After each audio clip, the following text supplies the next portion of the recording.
नमस्कार दोस्तों, स्वागत है आपका मेरे चैनल पे। दोस्तों, इंडिया अजरबैजान से कैसे सीख सकता है कि कम बजट होने के बावजूद भी स्मार्ट तरीके से खर्च किया जा सकता है और मिलिट्री को स्ट्रॉन्ग बनाया जा सकता है। आज इसी के ऊपर बात करेंगे। चलिए दोस्तों शुरू करते हैं। दोस्तों, अभी हमारे पूर्व army chief general VP Malik का एक इंटरव्यू हुआ था जिसमें उन्होंने कहा कि इंडिया अपने डिफेंस के ऊपर उतना ज़्यादा खर्च नहीं कर रहा जितना करना चाहिए। चाइना के डिफेंस बजट को देखते हुए हमारा बजट काफ़ी कम है और ये कम से कम जीडीपी का 3% होना चाहिए। ताकि दोस्तों 2021 का जो बजट दिया गया है इसके अंदर 19% की बढ़ोतरी हुई है हमारी फोर्सेस के लिए और ये जीडीपी का 2.14% है। लेकिन दोस्तों 2014-15 से जो हमारी फोर्सेस की रिक्वायरमेंट रही है उसके हिसाब से ये कम है। और दोस्तों, इंडिया को अपनी और भी बहुत सी ज़रूरतें पूरी करनी पड़ती हैं, उन पर खर्च करना पड़ता है, जिसके अंदर सोशल, इकोनॉमिक, इंफ्रास्ट्रक्चरल और एग्रीकल्चर भी आता है। और आर्म्ड फोर्सेस की ज़रूरत हमेशा ही ज़्यादा रहती ही है। अब देखिए, नेवी की रिक्वायरमेंट थी जो उसने प्रोजेक्ट की थी 70,920 करोड़ की और उसे जो मिला है वो है 33,253 करोड़ रुपए। आर्मी की डिमांड थी 51,492 करोड़ जबकि उसे मिले हैं 36,531 करोड़। वहीं एयरफोर्स की रिक्वायरमेंट थी 77,140 करोड़ जबकि उसको मिले हैं 53,214 करोड़। लेकिन दोस्तों, आर्म्ड फोर्सेस की रिक्वायरमेंट हमेशा ही ज्यादा रहने वाली है, ये आप मान के चलिए। और हम एक विकसित नहीं बल्कि विकासशील देश हैं। उसके बावजूद भी जब से नई सरकार आई है तो इसके अंदर दोस्तों डिफेंस के मॉडर्नाइजेशन के ऊपर पैसा भी ज्यादा दिया जाने लगा है। इसके अलावा उसकी स्पीड भी बढ़ी है और इसके अलावा कॉन्ट्रैक्ट के ऊपर वाकया में काम भी हो रहा है। ये अब कागजों में ही नहीं रहते। लेकिन दोस्तों, छोटी कंट्रीज जैसे कि अजरबैजान को देखते हुए ये कहा जा रहा है कि इंडिया को भी स्मार्ट स्पेंडिंग करनी चाहिए। और दोस्तों, सिप्री की रिपोर्ट बताती है कि 2009 से 2018 के बीच में अजरबैजान ने लगभग $24 बिलियन डिफेंस के ऊपर खर्च किए, जबकि आर्मेनिया जिसके साथ में इसका अभी युद्ध हुआ था उसने इस समय के दौरान केवल $4 बिलियन ही खर्च किए। वहीं दोस्तों, अगर हम गवर्नमेंट के शेयर की बात करें कि उसका शेयर कितना है जितने उसने टोटल खर्च किए हैं,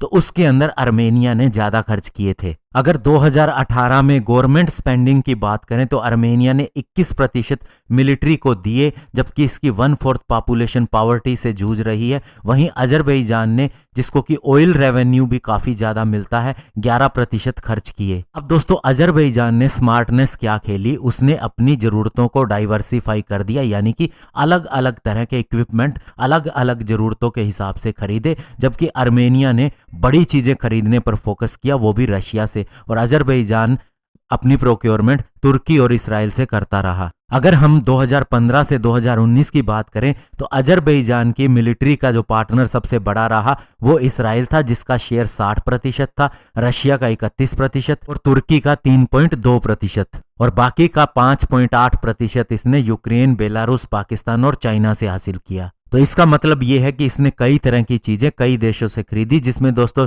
तुर्की से बात करें तो इसने वेपोनाइज्ड ड्रोन बायरक्टर TB2 खरीदा, इसराइल से हेरोन TP ड्रोन खरीदा। इसके अलावा दोस्तों, अजरबैजान की खरीद से यह भी पता चलता है कि वह अपनी पॉलिटिकल एलाइज के हिसाब से पार्टनर चुनता है, स्पेशली मिलिट्री ट्रेड के लिए। जैसे रशिया इसका मेन पार्टनर था 2010 से 15 के बीच में, इसराइल 2015 से 2019 के बीच में और तुर्की 2020 में। और दोस्तों, सबसे बड़ी बात यह है कि 2010 की अगर हम बात करें तो उस समय तक आर्मेनिया ज्यादा स्ट्रांग था मिलिटरीली अजरबैजान के ऊपर, लेकिन यह भी पता था कि अजरबैजान अपने आप को धीरे धीरे स्ट्रांग कर रहा है। और 2010 के अंदर आर्मेनिया के पहले डेप्यूटी डिफेंस मिनिस्टर डेविड टोनोयान ने यह कहा था कि उनकी कंट्री एक ऐसा तरीका देख रही है कि वो लो कॉस्ट पे ही अपनी मिलिट्री को ज्यादा एफिशिएंट बना सके। तो दोस्तों, ऐसे में ये पता था कि अजरबैजान युद्ध करेगा और फिर भी आर्मेनिया अपने तरीके से चलता रहा और फाइनली अजरबैजान ने ज्यादा भी खर्च किया, स्मार्टली भी किया और उसे हरा भी दिया। लेकिन दोस्तों, ये चीजें इंडिया को आईना नहीं दिखा सकती। इंडिया बहुत बड़ा देश है और इसका खर्च भी इन दोनों देशों से बहुत ज्यादा है और इंडिया ने कई युद्ध भी लड़े हैं, उसे पता है चाइना और पाकिस्तान से कैसे निपटना है। और अभी दोस्तों स्मार्टली भी खर्च किया जा रहा है और सही तरीके से भी किया जा रहा है। लेकिन फिर भी दोस्तों, हमें सारी चीजों को जरूर देखना चाहिए और इंडिया भी देख रहा होगा। धन्यवाद। जय हिंद।